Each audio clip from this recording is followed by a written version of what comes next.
medyo iba na ho yung new normal natin, no? Mataas na talaga yung presyo ng langis. Kailangan ho natin bantayan, no? Kung ano ba yung kaganapan ulit. No? Sana ho, wag masyadong mag-react yung international market para hindi naman ho tumaas ulit.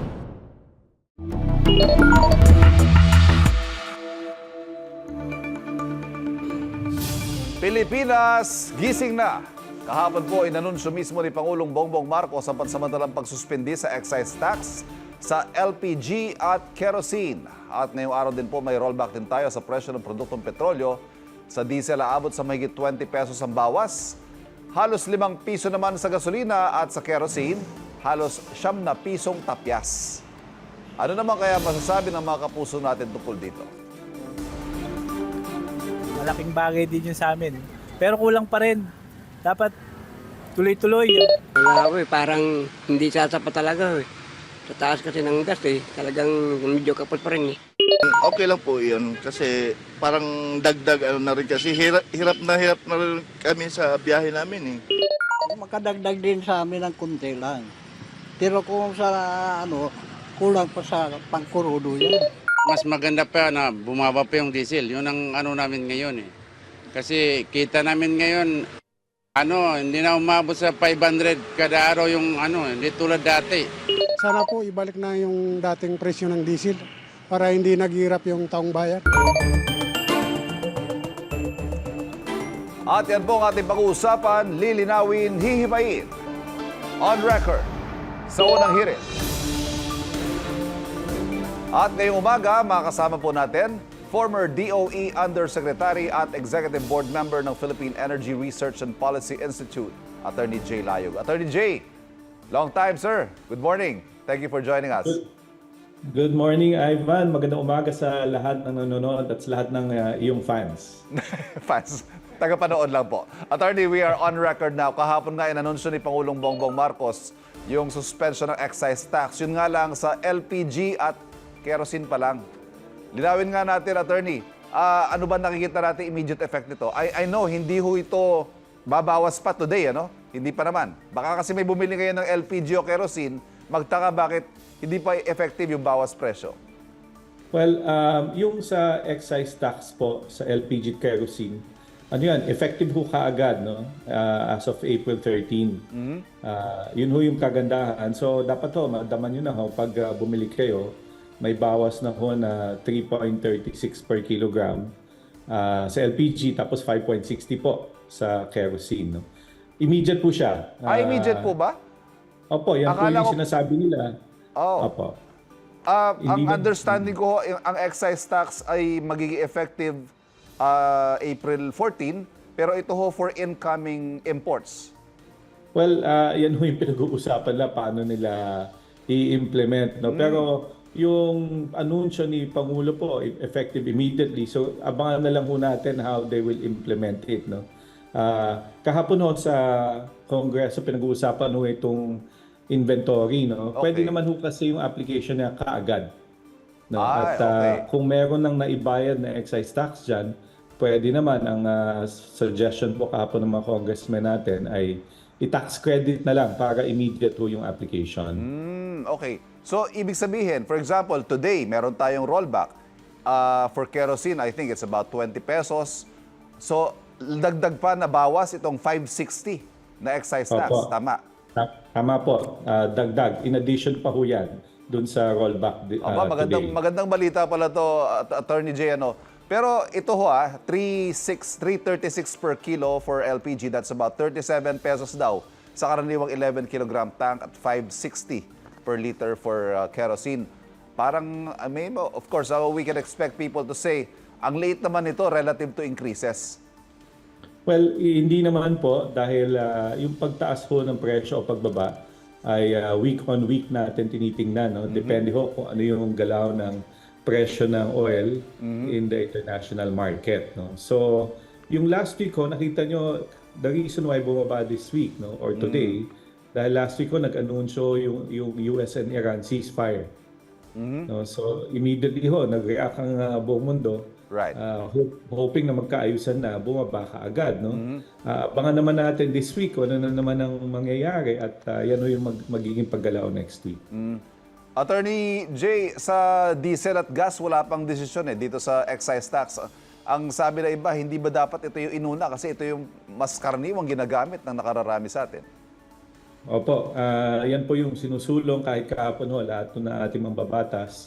Kasi kung maalala niyo ho, naipasa na yung batas. No? Yes, yes.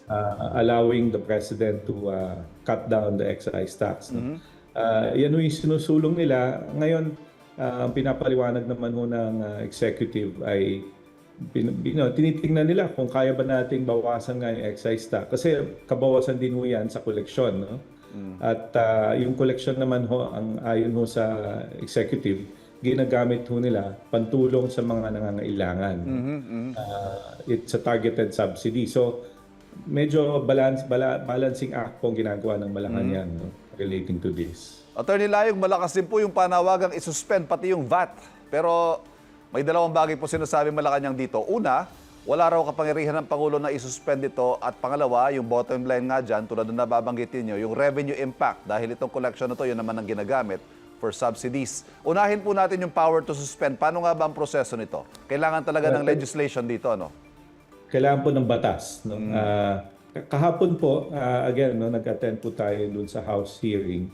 12 hours po kami nandun. No? Okay. Yung ibang mambabatas, handa na sila ipasa yung batas na allowing the president no, to suspend VAT. No? Pero mag-uusap ako din no, para tingnan kung kailangan nga ba. No? Of course, yan yung sigaw ng ating mga kababayan. Pero naintindihan din ho natin, hindi ho madaling maging Pangulo ngayon. No? Kasi kailangan niyang, syempre magtaas ng revenues dahil kailangan madaming gastusin para lang magbigay ng ayuda. More on the point on revenue losses, Attorney Layog. Kung kayo po'y nasa gobyerno pa, ano yung magiging posisyon ninyo sa usaping ito? Pabor ho ba kayo sa suspension ng VAT? Kasi hundreds of billions din daw ito, Attorney. Alam niyo ho, kasi nung ako'y nasa pamahalaan, nasa DOE ho ako. No? So, hindi ko mandato magtaas ng koleksyon. No? Kaya, nung panahon ko, sinusulong ho talaga, suspindihin muna ang VAT. No? Kung kaya, maghanap na lang ng ibang sources of revenue. Kung hindi ho kaya, mag-tight belting. Ibig sabihin no, magbawas ng gastusin yes. bagay. Opo. So, I'm for it. No? Kung kaya ko ng pamalaan, bawasan natin kahit temporary lang po. No? Para naman maibsan yung pasakit sa ating mga kababayan. Attorney Jay, magkano ho ba ang posibleng mawala? Halimbawa, assuming tanggalin natin ang VAT, tanggalin natin ang excise tax, how much are we talking about per liter? Halimbawa sa diesel at gasolina. Hindi ko makalculate per liter pero malaki ho. At least siguro ho, mga 10 to 15% ang kabawasan niyan. No? So, sa presyo. No? So, makikita nyo ho, babawas kagad yung kabigatan ng taxes. No? Kung both VAT and excise taxes are suspended. Balik ko po dun sa puntong balanse. No? Ang sabi kasi ng Pangulo kahapon, in his own words, we expect a windfall from VAT dito po sa nangyayaring pagtaas ng presyo ng petrolyo. Sinasabi po niya, kailangan kasi natin yung pondo para suportahan hindi lang yung transportation sector, kundi lahat ng sektor. Yun nga lang, ang ibang pananaw naman dito, para bang kumikita ang gobyerno from out of the misery of consumers na mga gumagamit ng produktong petrolyo. Ano naman tingin nyo sa balancing ito? Well, hindi ko madali. No? Yung windfall po na sinasabi nila ay naka-calculate ho kasi magkano anticipated revenues from VAT. No? Kung tumaas ho yung barrels of oil na ina-anticipate, may excess ho nakita. No? But at the same time ho, yung excess naman gagamitin sa pantulong, no? Sa pang-ayuda. So, alam niyo ho, kailangan din natin maintindihan, may mga kababayan ho tayong talagang mas nangangailangan no, ng tulong. Halimbawa po, yung transport sector, nabibigatan ho yung mga drivers, no? At yung ating mga fishermen and farmers, no? Dahil gumagamit ho sila ng diesel. Yes. Halimbawa. No? So, mas gusto ho ng pamalaan, targeted yung subsidy. Yun ho yung dahilan niya, no? Kung ba't hindi niya biglang isususpend. No? Dahil gusto niya makatulong doon sa mga talagang tunay na nangangailangan. Attorney, malaki-laki po rollback today. First in 6 weeks, if I'm not mistaken. Ito ho bang trend na ito sa tingin ninyo ay magpapatuloy kahit walang agreement ang US at Iran? Alam niyo, nung sa ibang interview ko, sinasabi ko na medyo iba na ho yung new normal natin. No? Mataas na talaga yung presyo ng langis. Kailangan ho natin bantayan. No? Kung ano ba yung kaganapan ulit. No? Alam niyo, kahapon nakakalungkot kasi nakita naman natin yung announcement ng US President no na siya na mismo magsasara Blockade, ng Strait of Hormuz no. Medyo nakakatawa ko ng kaunti no.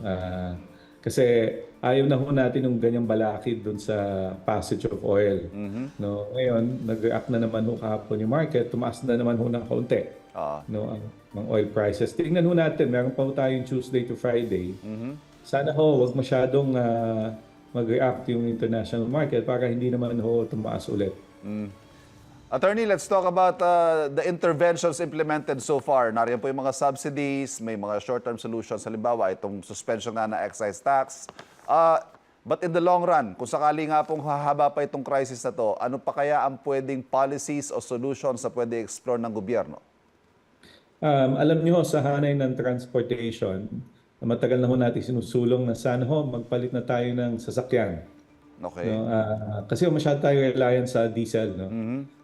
At palagi na lang pag tumataas ang presyo, siyempre ho, nasasaktan yung mga kababayan natin.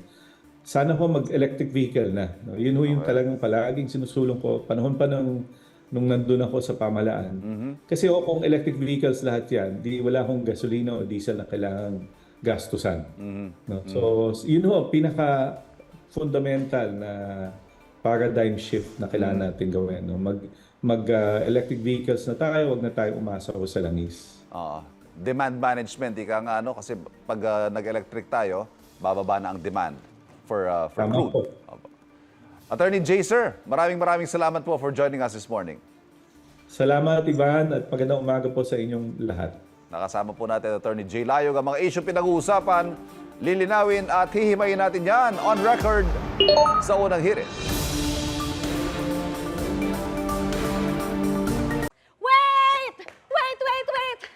Wait lang! Huwag mo muna i-close. Mag-subscribe ka na muna sa GMA Public Affairs YouTube channel para lagi kang una sa mga latest kwento at balita.